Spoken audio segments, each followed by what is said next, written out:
How'd this come about?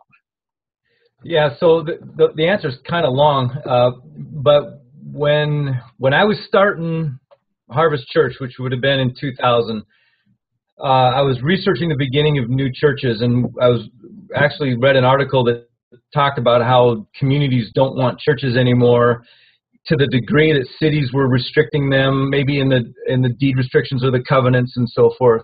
And so that was kind of a rattling article to read when I was about to start a new church. I'm going to start a new church when communities don't want churches. So the Lord he just kind of kept his boot on my neck for a little bit on that subject. And what I began to figure out as I just thought it through and meditated on the whole scenario is the incongruency of a community doesn't want a church, and yet the message of the church is the gospel. It's about eternal life, and there's nothing that really matters more than that.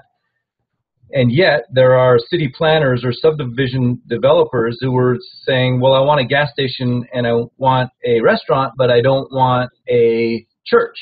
And that came to the subject of relevance. That guy was going, well, the gas station's relevant to my life, and so is the restaurant, but the church isn't, which was such an odd thing for me to think about because the church has the only thing that's relevant, which is eternal life. So then I realized, well, now wait a minute, this is our fault. If church folk, it's our church folk fault. We're the ones that carry the message of eternal life. We're the emissaries of the gospel, and yet people think we're irrelevant or we don't matter.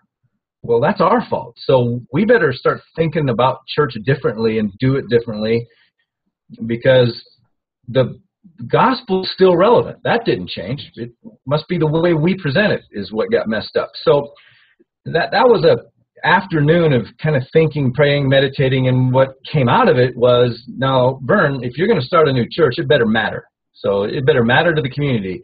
Because frankly, we're going to end up with some land and a building, and we're not going to pay taxes on that land. We're a tax-exempt organization, and we've got to be worth more to the city than the lost tax revenue. We got to matter that much, So that was the conviction that I took into the beginning of Harvest Church, such that we started serving our community before we even held a service. And it was real simple stuff like walking down the streets with rakes and bags and just serving neighborhoods. And that's how our church started, was with that heart of it better matter no matter what. And the way we would say it is this: we need to be so relevant and so tangible that even the most ardent critic of Christianity would be bummed if we cease to exist.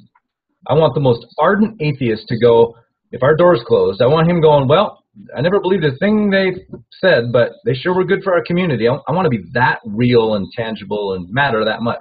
So that's the heritage of our church. That's how we started. Okay.